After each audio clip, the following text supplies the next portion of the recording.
Howdy, welcome back to more JTReacts, and today we're watching average American versus average European. How do they compare? Now, a little disclaimer, this video was made 6 years ago, but it should still give us a pretty decent understanding in comparison of the average American versus average European. So yeah, we're about to get into it. If you're new to the channel, hit the subscribe button, drop a like if you want to see more reactions like this. Other than that, let's get into it. The United States of America was officially formed on July 4th, 1776, when 13 states declared their independence from the Kingdom of Great Britain. AKA Firework Day. This was centuries after this region, which was part of what was then called the New World, was officially discovered by Italian explorer Christopher Columbus. In the centuries that followed, Wait, Christopher Columbus was Italian? Huh? European settlers would arrive in droves, with many of the first expeditions arriving from Spain, but later from France, Germany, Holland, Scotland, and England, among other European nations claiming some slice of the American pie. Today, many US citizens have European ancestry, while not necessarily sharing much in common with their long-lost kin. Thomas Jefferson may have... That's the most accurate thing I've ever seen. I'm like 3rd German, a 3rd Italian, 1/16 Indian, 3/16 Spanish. Yeah.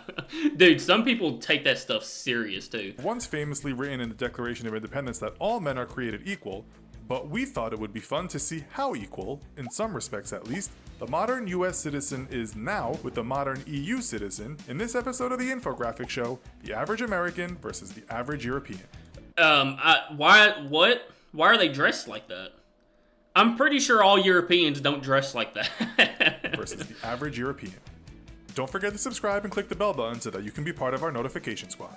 First of all, to give us some idea of how much European there is flowing through the American bloodstream, let's take a look at America's largest European ancestry groups. According to the Census Bureau, approximately 49 million Americans said they had German ancestry, 36 million Irish ancestry, 27 million English ancestry, 18 million... Dude, I'm the first 3, or at least the first 2. I don't know about English, but my mom's side of the family has like a lot of German. And then my dad's side has a lot of Irish. My last name's Kelly. You know, that's a really Irish name. I should do that. I should get like a, what's that called? Like a 23andMe or whatever? Like the Ancestry test or whatever. That'd be cool to like really know like my breakdown. I swear I won't take it as serious as a lot of other people do, but... Italian ancestry, 10 million Polish ancestry, 9 million French, 6 million Scottish, 5 million Scotch-Irish, 5 million Dutch, 4 million Swedish, and 3 million Russian. Other large groups include Welsh, Czech, Hungarian, Portuguese, Danish, and Greek, while many people were also described as mixed ancestry. With this Euro connection in mind, how much does the average American have in common with the average EU citizen? Let's start with some basics. The median age, meaning that half the population... Are they going to be dressed like that this entire time? ...population is younger and half the population is older, is 42.7 in the EU and 37.9 in the US. Life expectancy in the EU is 82.4 years for women and 76.6 years for men. That's pretty American good. women on average will live to 81.94 years and American men 77.11. When it comes to making babies, I could have swore the men's life expectancy was a lot lower than that. Like in the 60s. I don't know why. But like, listen, we're not the smartest, okay? American women are slightly more active, with the average number of births per woman being 1.84, and European women giving birth to an average of 1.58 children. Just to clarify here, this doesn't mean women are miraculously bearing partial 0.58 humans, rather it's just an average taken from the female population. Oh, did you have twins? No, I just had 1.5. And the number of births. Let's now look at some physical attributes. The average height for an American man is 5 foot 9.5 inches, while collective data for the entire EU is hard to come by. Europe, however, has some of the tallest people in the world, with the Dutch coming in at an average height of 6 feet for men. Dutch women Bro, the average height in America is 5'9.5". Don't forget the half. That is wild. I'm 6'3", okay? So, like, I guess I just expected it to be taller than that. But wow, 5'9" is crazy. Also at the top, with an average height of nearly 5 foot 7 inches, whereas American women on average are 5 foot 4 inches tall. In fact, most member countries of the EU have a greater average height than that of Americans. That cannot be said about body weight, with America regularly coming in the top 5 countries in the world for average weight. The average male in the US weighs 100... We just did the obesity. We just did the obesity reaction. 194.7 pounds, and the average female 165 pounds. The UK has the heaviest people in Europe at 185 pounds for men and 152 pounds for women. This is about the same as the land That's like... That's average. That ain't too bad, though. I expected ours to be a lot more. Giants Holland, even though the average UK nationals are much shorter.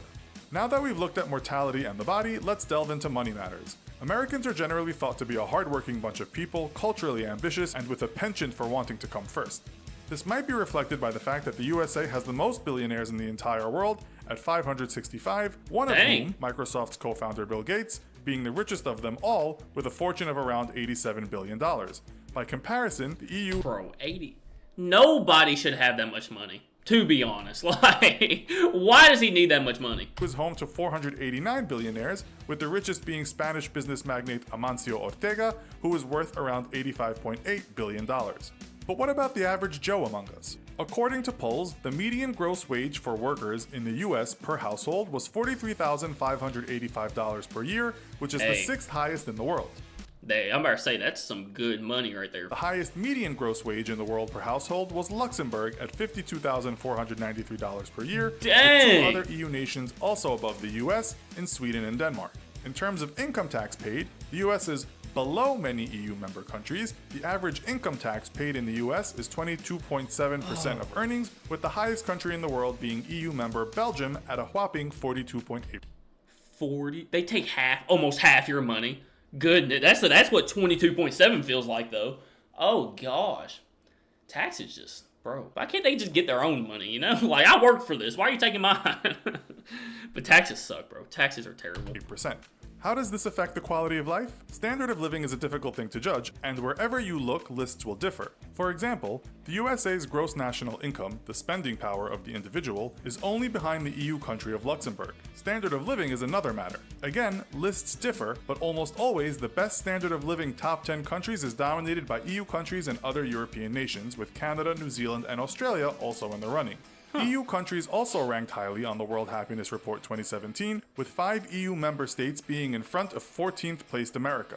Many of these countries also rank highly regarding a very expensive cost of living, which may seem confusing given they are reportedly so happy. Some factors may help explain this. The highest healthcare costs in the world go to, you guessed it, the United States. Americans also work very hard for a highly developed country. It doesn't make sense why healthcare is so expensive. It really doesn't. The USA is in 13th place in terms of working the most hours, and while some EU members are above the US, there are poorer EU members that rank low on standard of living and happiness indexes. Taking paid annual leave into account, the EU states by law that each worker should have at least 4 weeks of paid vacation, while there is no such law in the US and the decision is left to the employer. Wait, it's a law?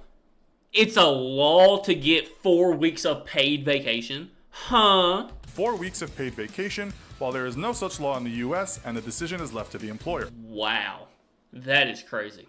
That is crazy that it's mandatory to get 4 weeks. Yeah, over here you just have to get lucky. Like, I've worked jobs, you don't get paid vacation. You don't even get paid days off, you know? So it being mandatory over there is awesome. The average is around 10 days per year in the US, far lower than in the EU. The average paid vacation time in the US after 20 years service at one company is 20 days. Many EU countries also have more or the same public holidays as Americans enjoy. They say, hey, I know you've been working here for 20 plus years and like you've dedicated your life to us and all this. Here's 2.5 weeks off. Here you go. Like, that's insane. The US is also a fairly expensive place to receive a university education, with a report in 2015 stating that the average student debt in America was $29,000. Still, this was much lower than England, whose students will owe almost double that amount after graduation. Dang. EU countries such as France, Germany, Spain, Italy, Belgium, and the Czech Republic have very small tuition fees, while in Denmark, Sweden, and Finland, university is free. The US, as it should be. As it should be. Education should be free. It really should. However, has a lower household debt to GDP than many Euro nations, including big borrowers Denmark, the Netherlands, Britain, and Sweden. A 2017 report puts the USA in 10th place for household debt to GDP. So, what do these countries get for their money? Well, Americans enjoy living in much bigger houses on average than any country in the EU, with the average house size being around 2,000 square feet, second only to Australia, according to a 2015 report. Denmark has the biggest houses in the EU at around an average of 1,500 square feet per house, while the UK is only around 800 square feet on average. Americans also have more motor vehicles per person, being the 3rd biggest vehicle owners in the world, according to a 2014 report. Which both of those make sense. Like, us having a lot of cars and then also having bigger houses because the U.S. is just so large, you know? Yeah, those make a lot of sense. 197 vehicles per 1,000 people, excluding two-wheelers. Only Luxembourg comes close to the US, and most EU countries are far behind. Huh. Where else does the money go? Well, quite a lot on entertaining oneself.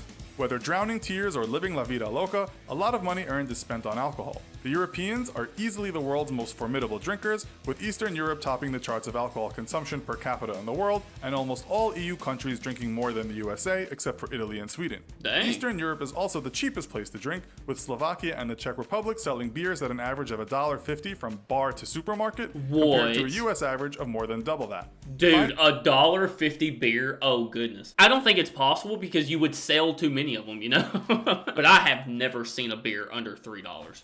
Never in my life. Finally, let's talk about love. In many EU countries, marriage rates have fallen dramatically, but this has to some extent become a global phenomenon.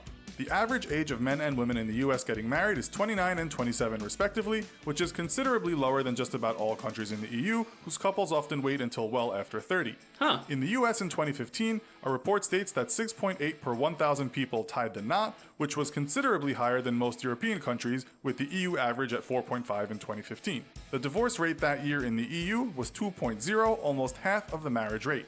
The US had a similar rate of marriage to divorce at 3.6.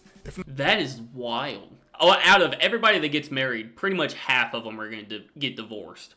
Dang. Not marrying, people haven't stopped sleeping with each other, but the Europeans, according to a survey by JTReacts, are doing it a lot more. The survey stated that the most sexually satisfied countries in the EU were Spain, Italy, Greece, the Netherlands, and Germany, with the USA data showing a low rate of satisfaction compared to most EU countries. Hey, good for y'all. As for first-timers, only the EU countries of Britain, Austria, Germany, and Czech Republic have a younger age in which people lose their virginity, with the USA being a fraction higher than those countries at age 18.4. But alright guys, that is going to do it for how do they compare Americans versus Europeans. Tell them what y'all think down in the comments. I think it wasn't too crazy of a difference, to be honest. A lot of that stuff was pretty similar. I think the craziest thing is literally half the people that get married end up getting divorced. Dang.